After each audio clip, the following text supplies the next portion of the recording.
I have a guest with me in the person of Favor Borokini to help me address this particular issue.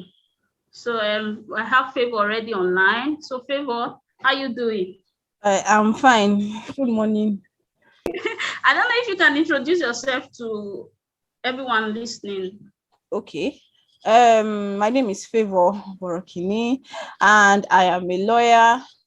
Well, I studied law at the university, and I've been caught in Nigerian bar, but I don't work as a lawyer. I'm not a legal practitioner. I work as a researcher, and I research technology policy. So I'm very passionate about the way technology impacts society, how technology can be misused to worsen inequality and to foster social injustice. So we'll just move on to this particular topic, culture and development. We have seen that culture can be defined as the value system of a particular society, the attitude of a particular society, the way of life of a particular society. So we are set to address the issue of whether culture can coexist with development, taking the Nigerian system. We'll be looking at the Nigerian system. So we will say, what exactly has this particular attitude and value of the Nigerian society actually posed to our development as a country? Has it been one of the things hindering us from developing, or it is part of what will foster development in this country? So Favor, like I said earlier, do you think culture and development can coexist as it concerns development as a society? Well, to answer your question, I think that yes, but I think that in this situation we are defining culture to refer not just to a way of life, but also to tradition and custom. Yeah, we're looking at custom, value, the attitude of Nigerians in general to some certain things. Well, I think that if we define it that way, then it puts some kind of qualification onto what extent culture and how we define development can coexist. So if we are defining development as, well, the adoption of democracy, the strengthening of democratic institutions, the fostering and integration of advances in technology, and secularization of the society. And I think that Yes. to some extent, our culture and our tradition as it has been practiced. I think that there are certain aspects of our culture and tradition that might hamper or that might hamper development in a way. But generally, I think that the fact that we are Yoruba or Igbo or Benin or Hausa is not in itself a deterrence to development. It's just a factor of what historically, or as a society, as a culture, what this means for the developments that we want to see going forward. Yeah, I will want to quickly chip in the fact that you said, looking at the fact that we have different ethnicity in Nigeria.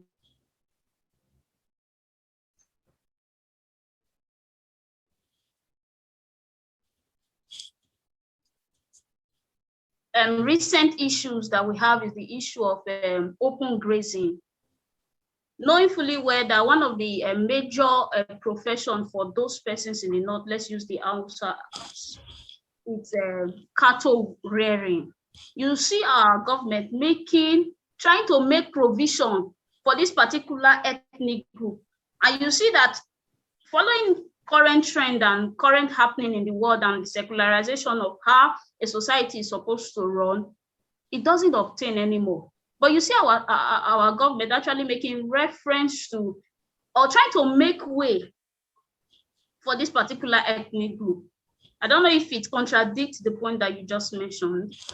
Well, I don't think it contradicts it at all. I think it is it supports my my proposition that the way your culture develops might hamper the development that you want to see. So we know that in cultures, for instance, in the United States, there were cowboys, there were people who rustled or herded cattle, and nomadic culture, or the rearing of cattle, is not something that is indigenous or that developed solely in Nigeria or in Africa.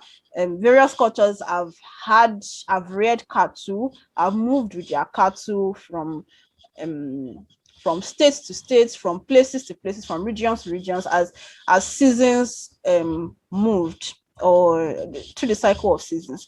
So, but what we have now is that, well, I believe that in Nigeria we are refusing to evolve in the Yeah, rearing, in yeah, the way we rear cattle. For instance, when I went to Uganda in April, when we got to the apartment that we were supposed to stay, I opened the fridge and I saw liquid milk, and it was not, is it condensed milk or evaporated milk? The type you sell like 3 crowns or peak. It wasn't like that. It was fresh milk. It had a shelf life of 7 days, and for it to have a shelf life of 7 days, that means that they produce it daily. It's produced daily. It's not something that is that is imported or stuff like that. But they also had some that could last for 3 months, but the one that we had in the house was for 7 days. So I remember reading on Twitter a few weeks ago that the president of Uganda, Museveni, when he came to Nigeria, when Babangida was still head of state, he was driving in the motorcade, and a Fulani headsman was rustling his cattle, was moving his cattle, and he came down and he was so shocked at the state of the cows. He was like, the cows are so thin that this is not the way to rear cows. That something must be wrong with the cows. And when you look at pictures of cows on the internet or in other countries, they look very fat, lazy, but the kind that we have in Nigeria, they look very haggard because the way they are reared is not actually even conducive for milk production. That's part of the problems that we are facing. But we have this, and I think that it also points to part of the development of Nigeria, the creation of Nigeria as a state, where we have so many heterogeneous and conflicting interests. So we have the Fulani hegemony, which is designed, or which continues to propagate the superiority of the Fulani above other tribes. And I think that is very unfortunate. Thank you very much on that particular point. So we'll be moving on to leadership. Our attitude towards leadership and how it affects our development as a society. Favor, I don't know if you're still with me. Yes, I'm still here. Can you hear me? Yeah, but okay, yes, I can hear you. So now we'll be moving on to leadership and how it affects our development as a society. I think one of the things we'll see, and one of the things that is very prominent in the mouth of our current leader, is the fact that the youth, they are not necessarily ready for leadership. The youth are the youth are fond of criticizing those in power, holding strongly. I think one of the very funny incidents that we have is where we had some celebrities, I think more particularly Wizkid, insulting the president, because everybody knows it is very glaring to the blind that the current administration of government is not performing. So you saw a particular individual, one lady like that, replying to Wizkid or youth, because a lot of youth were in support of what Wizkid said. Why would they be insulting the president? He is older than them. Don't they have respect? You know, that kind of culture that celebrates respect for others at the detriment of performance. So we see a system where the issue of our culture, we have a culture that celebrates old age, aging, seniority, you understand? So when it comes to the development of a society as a whole, you see that this kind of attitude actually plays a role in hindering our development. I don't know if you will agree with that point, and if you have anything to say to that particular aspect? Well, first of all, I did not see the particular video or comments that you are Please. referring to, but Yes. I think I understand where that sort of sentiment is coming from, because a lot of young people today are frustrated with the system that we have in place, and I think that a good word to describe it is a gerontocracy, a system of Okay. yes, it's a system of leadership or administration that places a premium on old age, on age as a means of measuring effectiveness or value or seniority. So and I think that necessarily would not be such a bad thing, because sometimes old people are, well, Yoruba people will say that a young person cannot have as many clothes as an old person and have as many rags. And that Okay. points to the fact that even if you are as Let me quickly cut in. What we are looking at is, as it concerns the development of the society, having such a mentality, having such a view, definitely we celebrate the idea for respect for others. But we are looking at, when it comes to government is more like performance oriented. What you can do for the people, what you can do during your term, what you can do for the particular time that you have been given to lead a particular society. What can you do? What we are seeing now is that when you raise any form of opposition against those in power, ideally from a more civilized society, these persons should be criticized. These people should be called.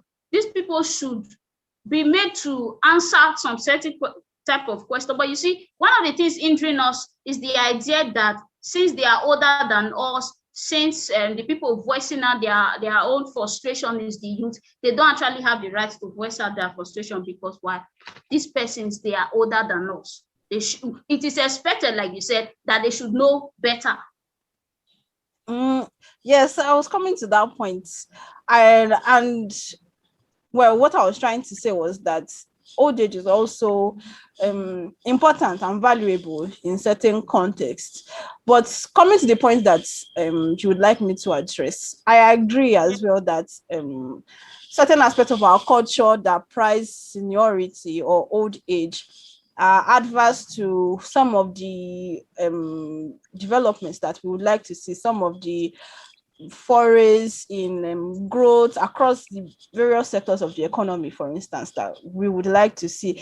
And I think that when it comes to goal setting, like or achieving goals in elected officials or among leaders in the academia or in healthcare, that's what matters, or what determines what we would like to see is not necessarily age. And I think this explains the frustration.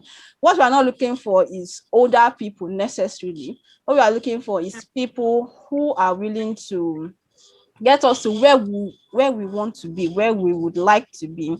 So I think that our culture, which compels or impels us to respect elderly people, sometimes acts as a stumbling block and impediment when it comes to demanding change or or implementing the change that we would like to see.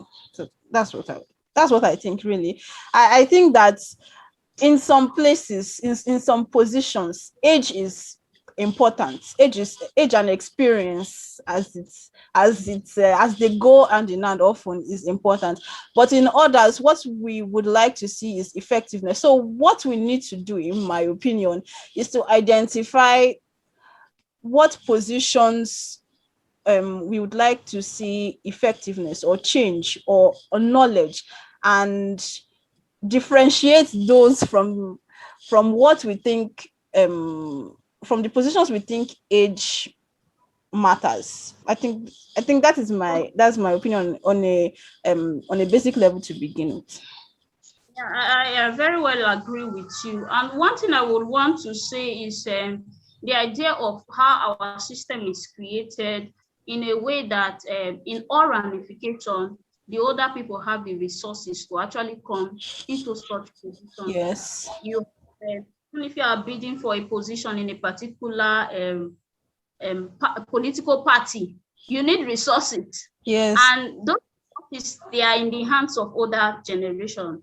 There are some requirements that on the book, the younger people, they actually meet the requirement. But when it comes to the resources to facilitate this drive, because what I'm working with is that when you talk about current trend and what is happening and the device to actually foster such current trend, I think it's in the hand of the youth, because they have innovative idea, they have other ways to which this particular issue, I believe it's not actually a big deal when it comes to election, and you're not going to one particular polling booth. It's not something that is in a variance or that it's not possible in this 21st century. There are technologies to actually foster that kind of method, but we are not seeing it in Nigeria because what those persons in charge of this particular system, parastatals organization, they are old. And when you say, okay, there's a guy that actually has an idea, before you will get to that point, your idea would have died with you.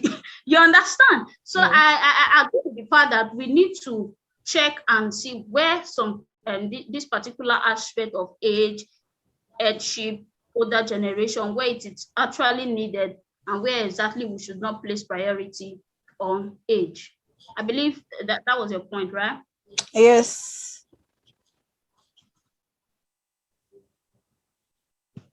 Okay, so we'll just quickly move on to our next point. We'll be talking on family meeting as a way of settling issues. We have a system. We have a system where we have different tiers. We have the judiciary, we have the legislator, we have the executive. So I believe Nigeria is a society that has, to an extent, mechanisms in how issues should be settled, taking into cognizance the current happening. I know you are familiar with the issue of the goddaughter of princess, the whole issue with Iyabo Ojo and Femi, something like that. Fabiyi. Yomi Fabiyi. Yes, Yomi Fabiyi's case, where a lady, let me use the word, alleged to have been raped, and due to the fact that we have a system that fronts against rape, so there's already a mechanism, there's a mechanism already on ground to address issues like that, and it's usually left for the state because it's a criminal offense. So ideally, when such an issue occurs, you should report to the authorities, right? But you have a system, and it's even beyond that, because I've had first-hand experience of something like this, where a lady was impregnated by the dad, but due to the fact that we have a culture that preserve family value, preserve family identity. They don't want the let me use the stain or the shame of somebody was actually raped from this home, somebody was actually raped from this family. Instead of them taking it to court, reporting it to the authority, you have a setting that I don't want to say it's a culture that encourage silence, but it's more or less that this is the way we settle issue. It should be settled in-house. We should not report. I don't know if you can liken that to a particular kind of attitude and value that operates in Nigeria and how it has hindered our development as a society. Well, I think that it's very troubling that in certain situations, such as rape, heinous crimes, it's that the family tries to cover it up, and I'm not sure, I'm not very sure how linked this is to cultural values, but I think that a major problem which we have in Nigeria is the heterogeneity of our culture. So we have of our legal system. So we have the Nigerian legal system, which is well, an offshoot of the English legal system, or which benefited from it. And then we also have existing side by side its customary laws and values. And the way this works out is that there's definitely a conflict, although there are mechanisms that make it possible for disputes to progress from the from customary courts to courts of records, such as the High Court and Court of Appeal and the Supreme Court.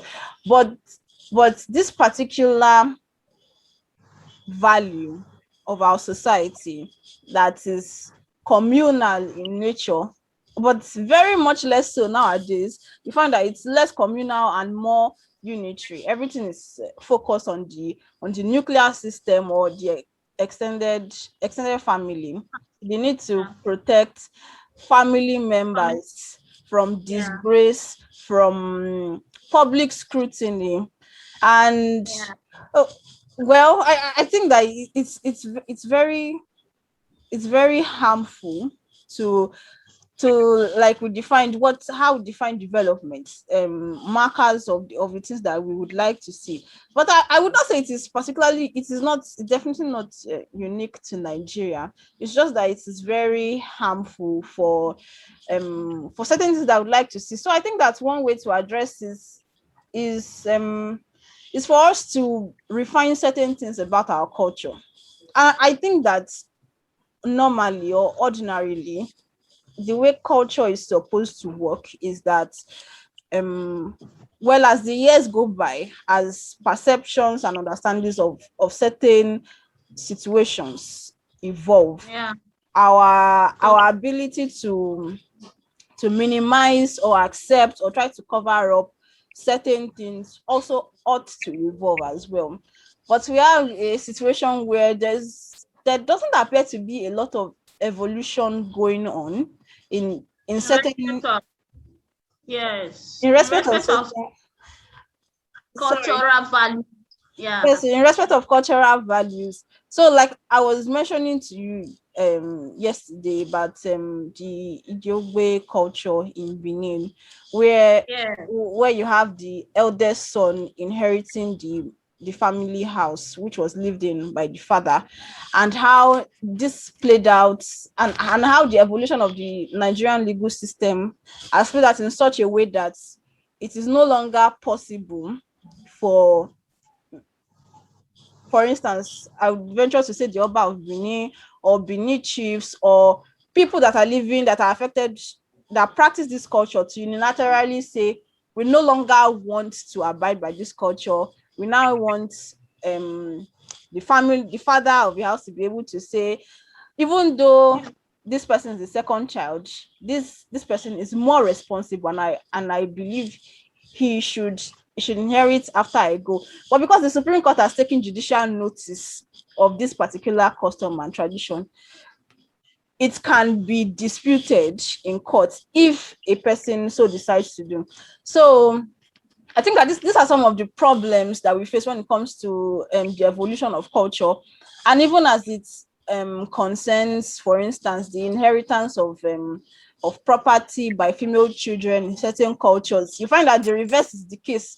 So even when the Supreme Court says that, okay, it is contrary to natural justice, constitution, yes, based on the constitution that female children should now inherit land. People from those cultures will then say, who is going to force me? How are you going to change these things? Who is going to make me give land? Because the matter always go back to the Okagbe, because to still go back to them comes to sharing the property. And when they already have that idea or that personality or character of giving the male children, because I believe in a culture in debtor state, that's I think I mentioned it yesterday, how in a culture in debtor state, it is said that a lady cannot inherit, except you want to go and buy, because it is believed that if you inherit, you end up going to the husband's hand and everything. It is more preferable for the sons to gain access to property.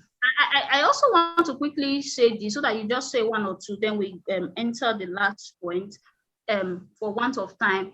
I mentioned the fact that I actually had an encounter with a particular matter where a man was married to the wife under the act. The Marriage Act. The man was married under the act. And when you're married under the act, as people will say, when you marry for court, when you're married under the act, you are not allowed to promote any other marriage to any other individual. It is a system that celebrates monogamy. So this particular individual went ahead to, one way or the other, in a clandestine manner, try to conduct another marriage, like church marriage. For those that don't know him, that he actually married a particular lady before in another location. It happens that the lady discovered this. And we were discussing. I was like, ordinarily on paper, it is an offense. It is bigamy already. It's an offense. Ordinarily, the man should be arrested. But you see, there's a system that does not allow the wife to report to any authority that, my husband is trying to do this, or which is in violation of the law. When you get to the police station, they'll be like, madam, I better go back home. And so ordinarily, if we're supposed to see development in this particular aspect that has to do with value for marriage and how the state view marriage, because the state actually places value on marriage, especially when it's done under the act. So I don't know if you have anything to say with respect to that particular attitude. Well, I think that it all points back to the way our legal system or certain parts of our culture have evolved, or have refused, or have been unable to evolve. So the existence of customary practices and statutes which exists side by side, like they coincide. So I think that this, because they stem from different sources, I think it has prevented an organic evolution of our perceptions and beliefs. I actually have a theory that because due to the influence of colonization in Nigeria, and the fact that we have lost a lot about our history, there's a lot of what we call our tradition and custom is not really the way it was practiced hundreds of years ago. But we do not, because we have lost a lot of knowledge about our past, we do not really know a lot about how things were practiced. So my theory is that because this has happened, we are trying to hold on tenaciously to the parts of our culture that we know and we can control, so that we can feel a sense of ownership, a sense of pride over our culture. It is a thing of pride, I think, to be able to say, this is my culture. Yeah. This is the way things are done here. But that's at the same time discounts the fact that culture evolves. A culture that cannot evolve will die. And I think that inevitably that might be what will happen to several parts of our customs and traditions, as inevitably people will begin to prefer other ways of life that are not compatible with the culture that we profess to hold, and I think that spells doom ultimately for our cultures. Please let me quickly say, if you're a participant, you're welcome, and we would like you to just oblige us by muting your part of your mic in order for us, because we are getting echoes. Please, if your mic is on, you can just help us by muting it. Okay, Favor, you can continue. Yes, I already finished what I wanted to say, actually. Okay, yeah. I agree with you on that particular point. That a culture that refuses to evolve will eventually die, because as people get exposed to certain things and things that are happening in other society, you will see people going around this culture. People will actually go around the culture. The longevity of culture is actually like the other generation that is coming. So if you don't eventually have a generation that will accept some certain thing, that particular culture will be forced to go. So and lastly, we'll just quickly talk on a very funny topic that talks about bride price. I know we are addressing a lot of issues because we feel that some of these things, they are culturally driven. The issue of bride price. I think I had a conversation with Favor one time, and we were like, bride price. I said it to you that for me, I feel it's a symbol and it's not something that should be done away with. So, Favor, what's your take on that particular thing, and as it concerns what is invoked?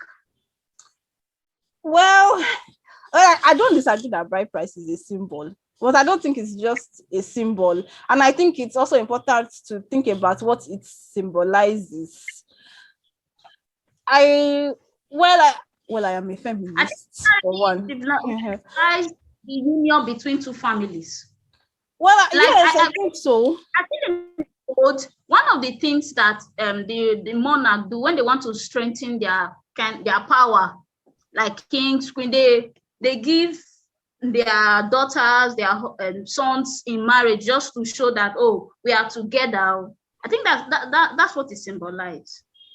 Well, let me think about this for a moment. Well, I don't think that I disagree with you necessarily. I think that is what marriage itself symbolizes, the union of two families.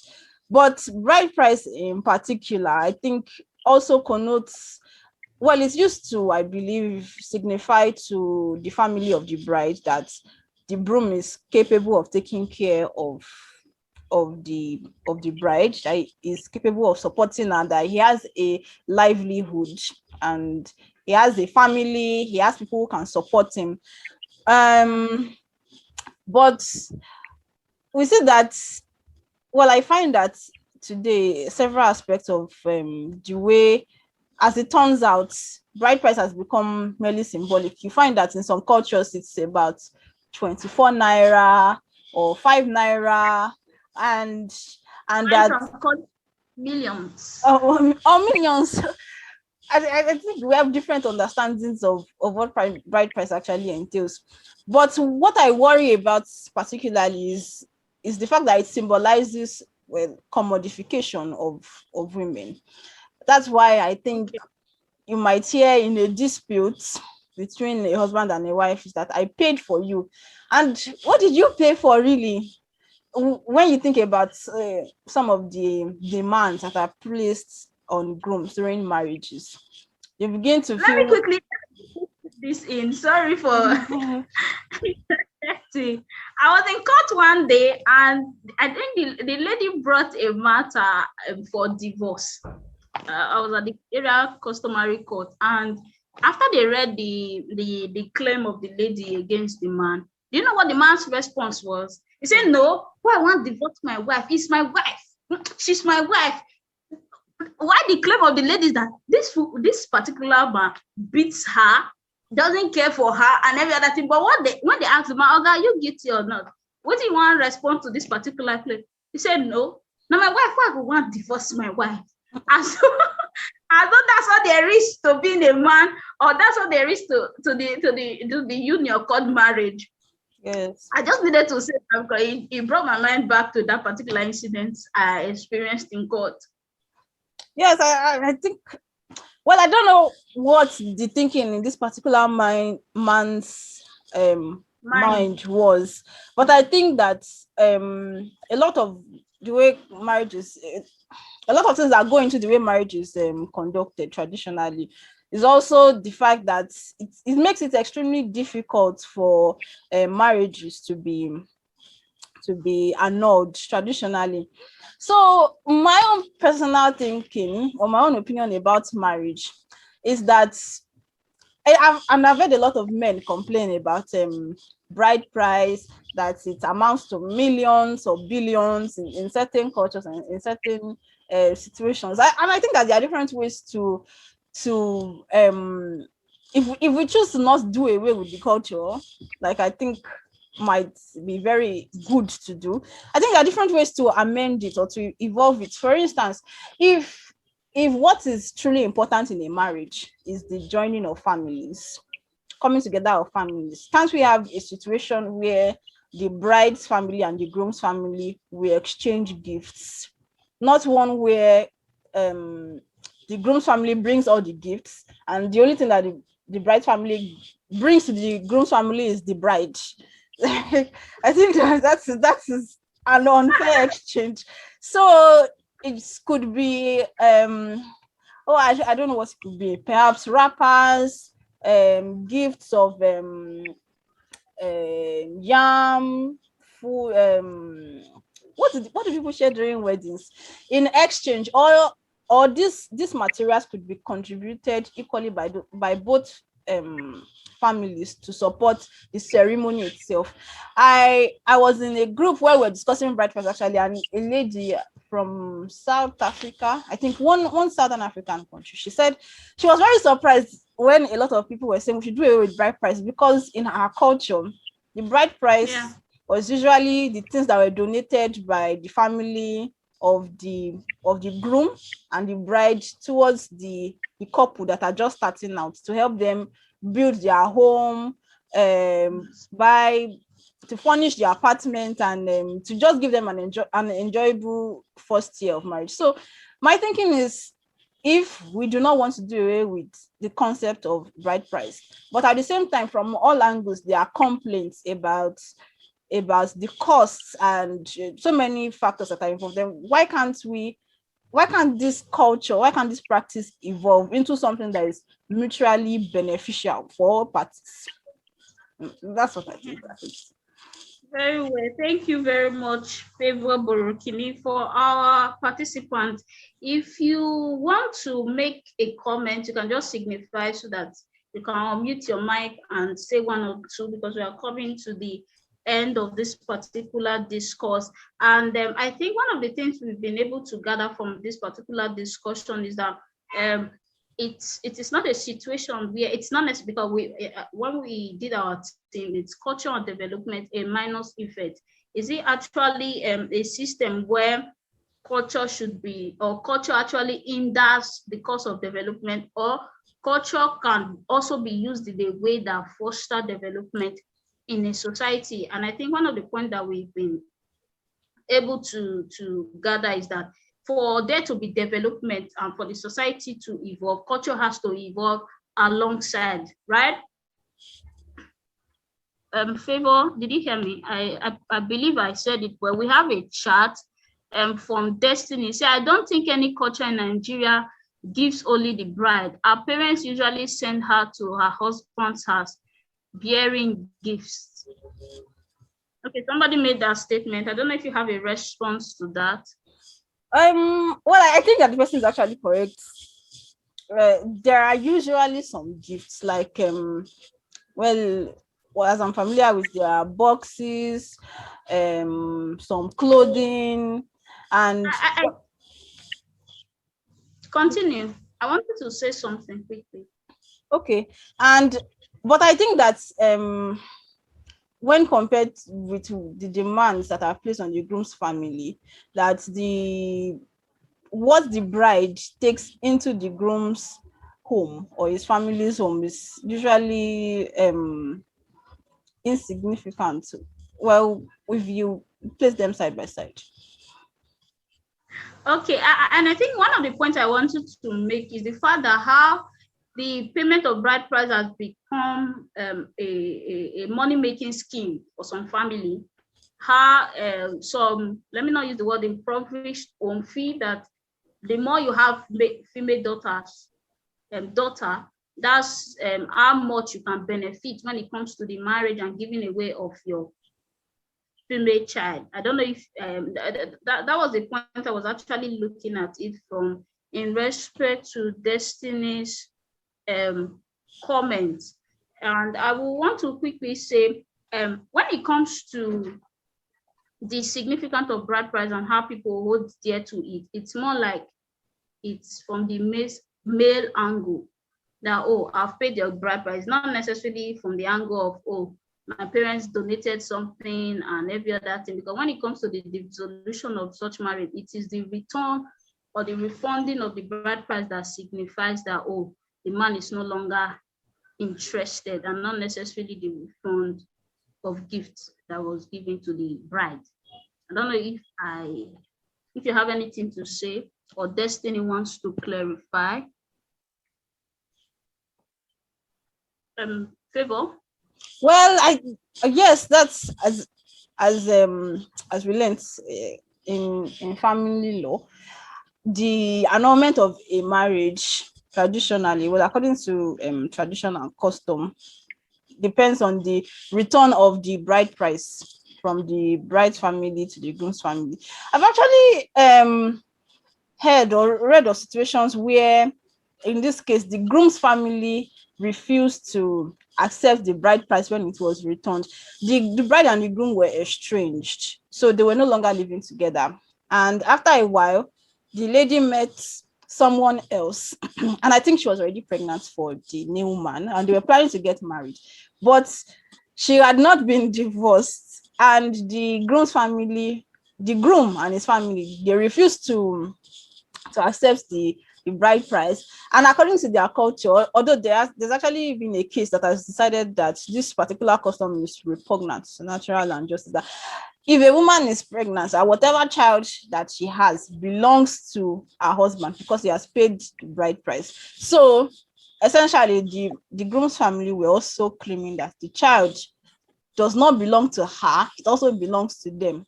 So, well, the simple solution in that case is for them to go to a customary court and have a customary court president, I think, what do you call them, preside over that matter and annul the marriage. But I think that also points to the significance of the bride price itself as what determines the validity of the marriage, not necessarily the boxes and the bills of clothes that the woman is taking with her to her husband's house.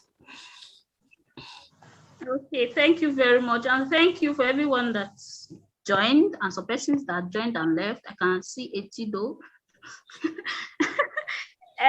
Thank you very much, everyone, and thank you very much, Favor Borokibi. I want to quickly say, this particular discourse or conversation will be uploaded on our YouTube channel, and it's Osasere Osaboyeme. And if you are part of my contact list on WhatsApp, you will definitely get the link. And I want to say thank you very much for everyone that made our time to join us today.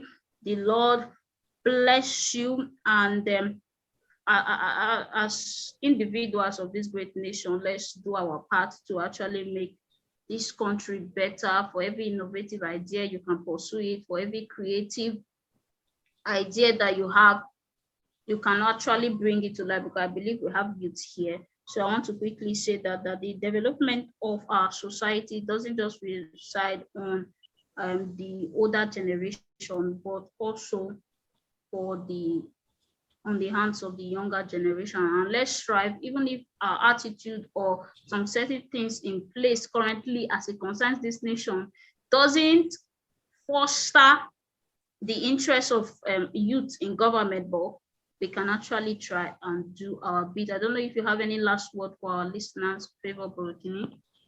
Well, I suppose that in line with what we've been discussing, that ultimately we have a lot of power and a lot of responsibility as used to effect some of the changes that we would like to see. So we should hold on tightly to our ideals and try to see that we see them play out wherever we find ourselves. Yeah, thank you very much, everyone. This will be the end of this particular discourse. And in absence of any other question, if you want to say something, you can signify now, because we are coming to the end, or we have come to the end of this discussion. Okay, you can signify.